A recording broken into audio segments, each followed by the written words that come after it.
Dances with Wolves may have won 7 Oscars, but behind its Hollywood glory were shocking tragedies few ever knew. While the world celebrated the film's beauty, many of its cast were quietly battling addiction, illness, heartbreak, and some were taken far too soon. Today, we reveal the real-life struggles behind the camera. These aren't just actors, they were warriors in their own way. Hit like, subscribe, and let's uncover the stories that time almost forgot. Robert Pastorelli played Timmons, the scruffy, loudmouthed wagon driver who brought the only laughs to a story full of silence and sorrow. He wasn't a lead, but his presence was unforgettable. Wild hair, dirty clothes, and a big attitude, Timmons made people smile in a film full of heavy moments. Robert Joseph Pastorelli was born on June 21, 1954 in New Brunswick, New Jersey. Long before acting, he had dreams of becoming a boxer, but that path ended at age 19 when he was in a terrible car crash. He survived, but the scars were deep, both outside and in. That crash led him down a dark road. Painkillers turned into addiction, and he struggled with it for the rest of his life. Even so, Robert pushed forward. In his mid-30s, he made waves with his role in Dances with Wolves. His career hit a high with parts like the creepy killer in Striking Distance and the funny Huey in Michael. But things changed in 1999. On March 15th that year, his girlfriend Shaman Jonovich died in their home from a gunshot wound. Robert said she took her own life during an argument, but the public didn't buy it, and suddenly he went from rising star to a man under suspicion. That one night flipped his world upside down. After that, everything got harder. Big roles stopped coming. He took smaller and smaller parts. Even though he had once shared the stage with Glenn Close in A Streetcar Named Desire and earned standing ovations in London, he couldn't climb back. He never got past the pain. His relationship history, the death of his partner, and old addictions all took their toll. On March 8, 2004, Robert was found dead in his Hollywood Hills home. The cause was a morphine overdose. He was only 49 years old. At the time of his death, Robert's net worth was about $3 million, built mostly during the height of his fame, with roles in Murphy Brown, Eraser, Michael, and of course Dances with Wolves. Floyd Red Crow Westerman played Ten Bears, a calm, wise Lakota chief who stood for dignity, heritage, and unspoken strength. He wasn't just playing a role, he was that role. A living voice of his people even when few were listening. Floyd was born on August 17, 1936, on the Lake Traverse Reservation in South Dakota. But his childhood was anything but peaceful. At a young age, he was taken from his family and sent to Wahpeton boarding school, where they cut his traditional hair, a painful act meant to erase identity. That trauma stayed with him for years, turning him into a quiet, withdrawn soul. In his darkest moments, Floyd turned to alcohol to numb the loss of his roots. His health began to suffer, and so did his marriage to Rosie. A strong woman in her own right, Rosie stood by him, but the tours, the long nights, the drinking, it all wore her down. As his fame grew, Floyd became a symbol, praised for roles like Red Crow in Renegades or the Shaman in The Doors. But Hollywood had its own chains. He was always cast as the wise old native, stuck in a box built by stereotypes. And each time he stepped onto a set, he carried not just a script, but the silent weight of generations. In his final years, he was already fighting leukemia, but when the role of Chief Eagle Horn in Hidalgo came, he pushed through, determined to leave one last message of Lakota pride. Floyd passed away in December 2007 at the age of 71 in Los Angeles. His net worth was about $2 million, but his true legacy can't be measured in dollars. It lives on in every viewer who saw more than a character and heard a culture refusing to be forgotten. Charles Rocket played Lieutenant Elgin, the sharp, no-nonsense officer who brought quiet intensity to every scene he was in. He didn't have much screen time, but that firm stare and stoic presence stuck with audiences long after the credits rolled. Off-screen, Charles Rocket, born Charles Adams Claver, had once been a rising star. A former cast member of Saturday Night Live, he was known for his smooth voice, devilish charm, and unforgettable villains like Nicholas Andre in Dumb and Dumber and Dave Dennison in Hocus Pocus. But while Rocket made people laugh and shiver on screen, his own life was slowly unraveling. He married his college sweetheart, Beth Krellin, on the deck of the USS Massachusetts in 1972.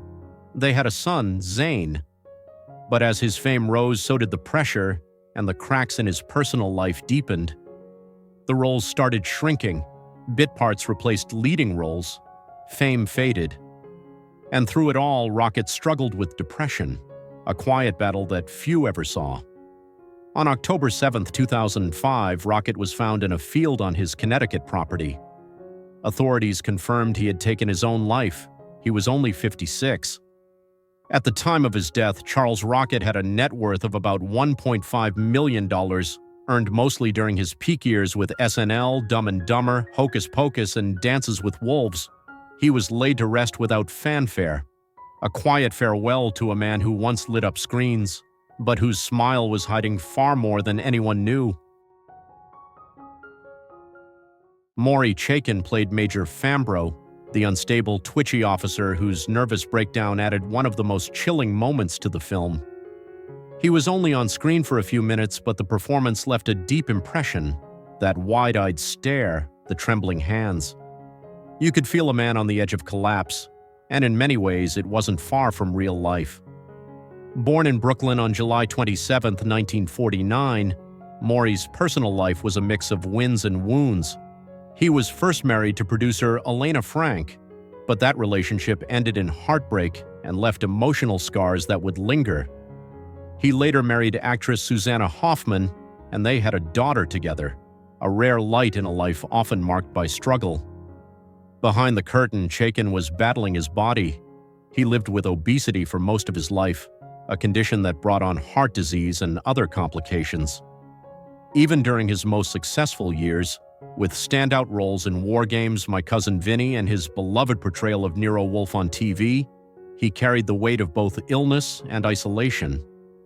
On July 27, 2010, his 61st birthday, Mory Chaken passed away in Toronto from complications related to a heart valve infection. His net worth at the time was estimated around $2 million, built on decades of memorable film and television work. He wasn't a household name, but once you saw him on screen, you never forgot him. Jimmy Herman played Stone Calf, a proud and fearless Lakota warrior, the kind of man who'd ride straight into danger for his people.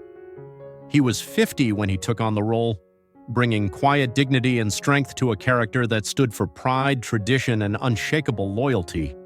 But off-screen, life tested Jimmy in ways no script could capture. Born on October 25, 1940 on the Cold Lake Reserve in Alberta, Canada, Jimmy was of Chippewayan and Dean heritage.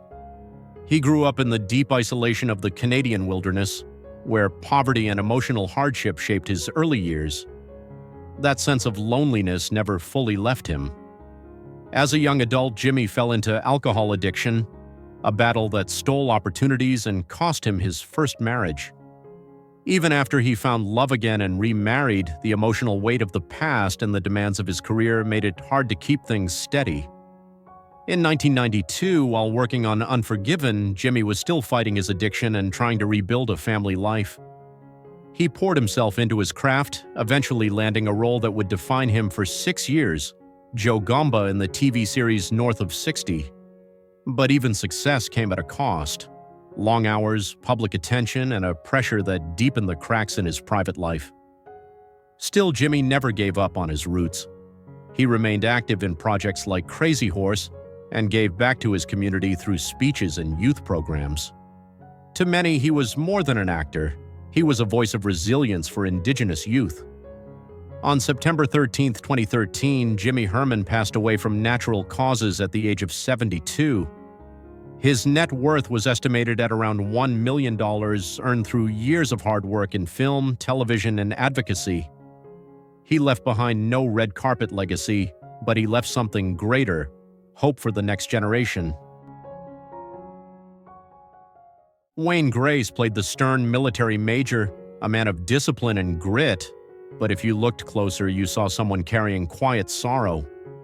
That small role spoke volumes, and in many ways it mirrored Wayne's real life, a journey filled with triumphs but also deep private losses.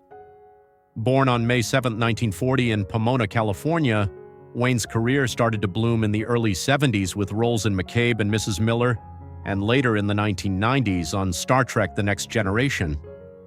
He brought strength and authority to every scene, especially as Ulysses S. Grant in The Lazarus Man and several Klingon characters in Star Trek. But at home, life was unraveling. His first wife passed away from cancer not long after their second child was born. The grief was crushing. Wayne became both mother and father, carrying the weight of loss while trying to raise 2 kids on his own. Though he kept working steadily, the big break he once dreamed of never came. As time went on, he took roles more for financial stability than creative passion. His second marriage didn't last either, the emotional distance from earlier wounds proving too great to bridge. Wayne Grace passed away on August 13, 2022 in Venice Beach, California, after complications from bladder cancer. He was 82. His net worth was estimated around $2 million, the result of more than 4 decades of committed work in film, TV, and video game voice acting. He didn't chase fame, he built a quiet legacy, one role at a time. Donald Hotton played General Tide, a stern, imposing commander who brought silent tension to every moment he appeared. Though his time on screen was short, the weight he brought to the role left a lasting mark. General Tide was the kind of leader who seemed in control on the outside, but carried isolation and pressure beneath the surface.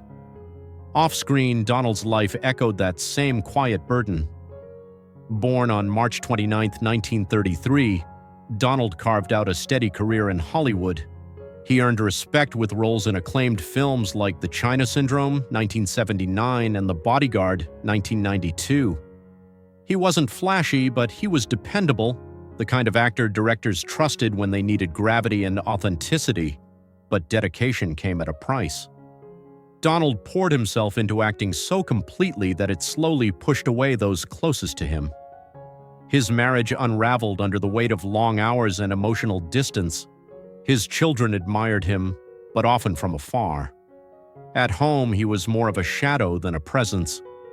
Despite his quiet personal life, he remained a respected figure in the acting community.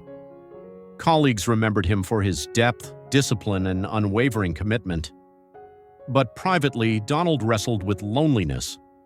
In his later years, he battled depression and declining health, struggles he kept hidden from most.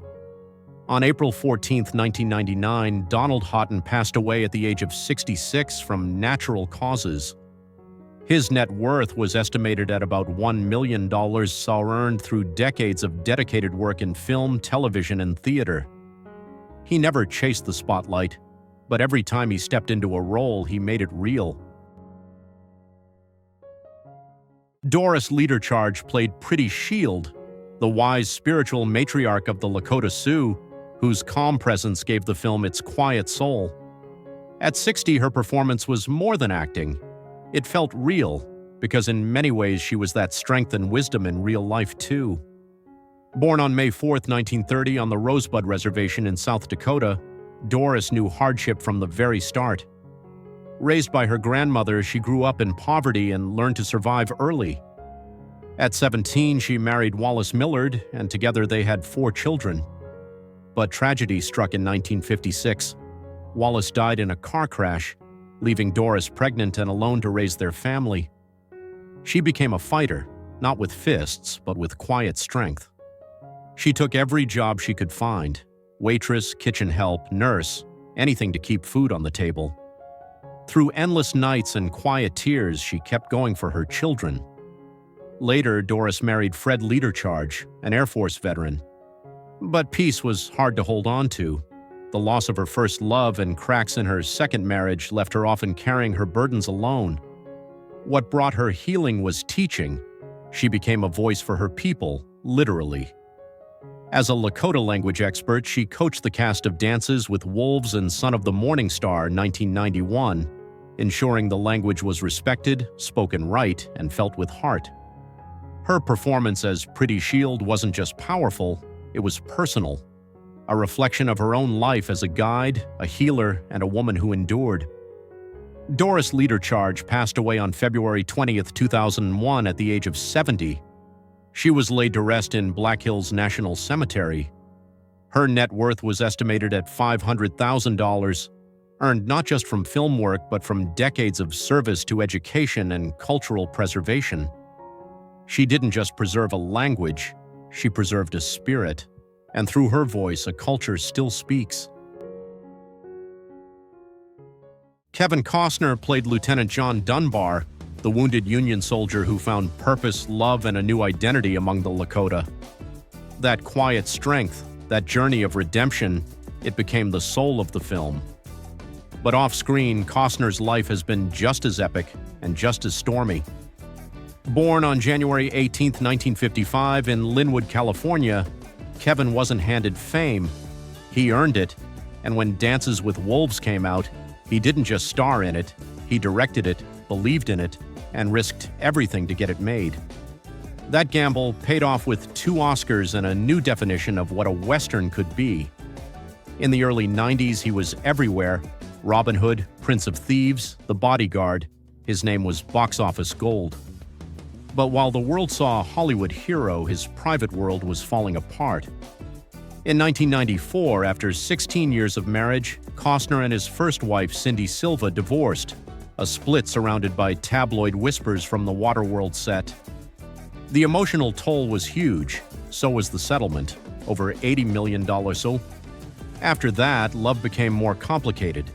He dated Bridget Rooney, supermodel Elle Macpherson, and Birgit Cunningham, all while balancing life as a father to 7 children from different chapters of his life.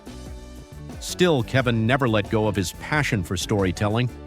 Even after flops like The Postman, he came back stronger with Open Range 2003, and more recently won Hearts again as John Dutton in Yellowstone 2018 to 2023, a role that reminded everyone just how magnetic he still is. But just as that second golden age arrived, heartbreak came knocking again.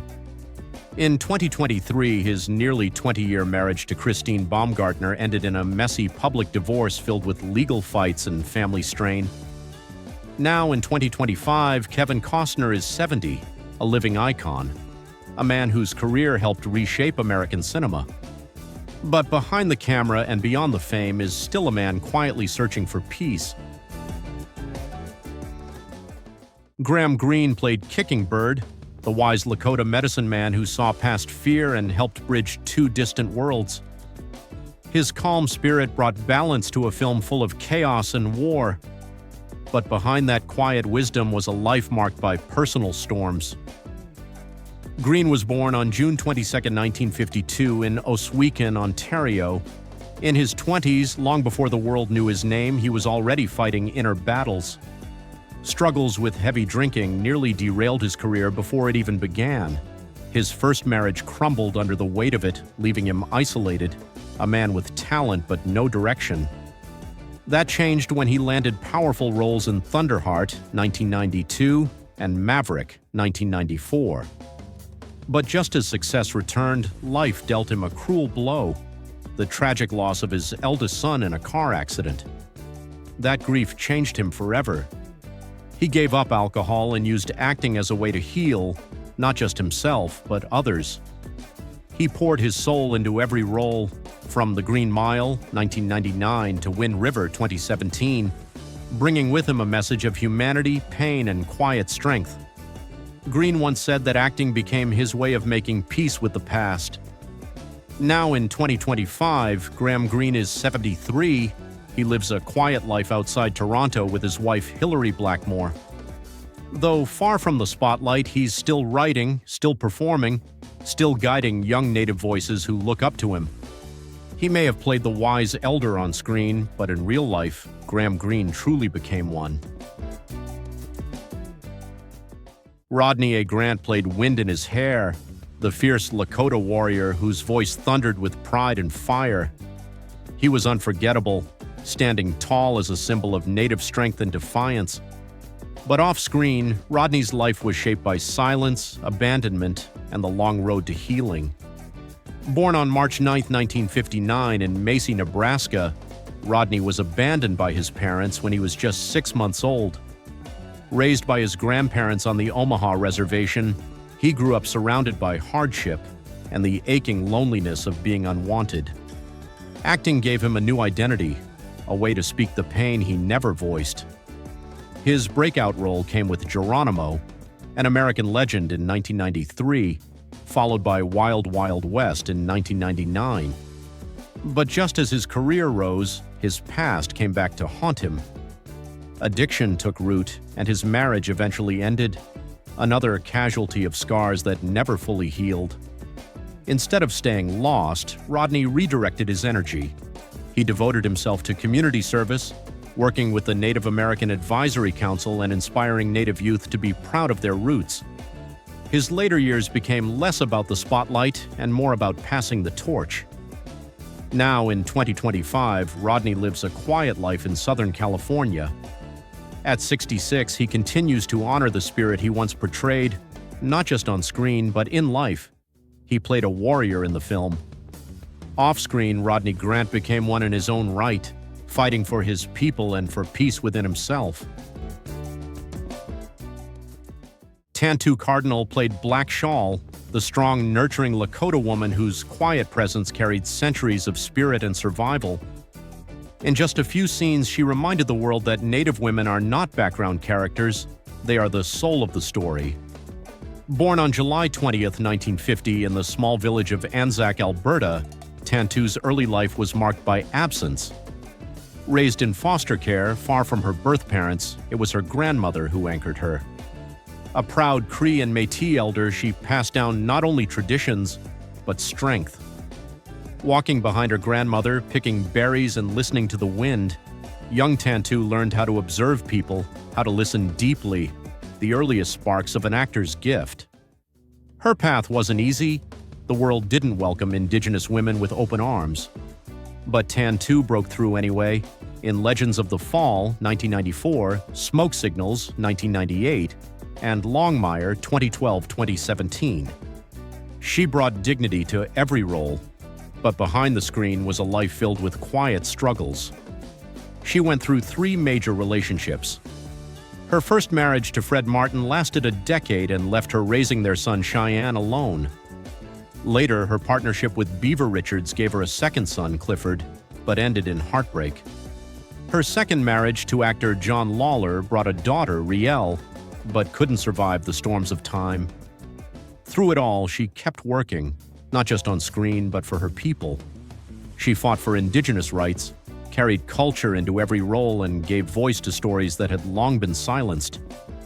Now, in 2025, at 75 years old, Tanu Cardinal is still a force, on stage, in movements, and in memory. Her net worth is estimated at $3 million, but her true legacy is measured in voices she's inspired. She didn't just play strong women, she lived it. Every frame she touched became part of something bigger.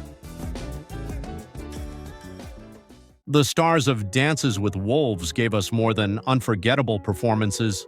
They gave us pieces of themselves.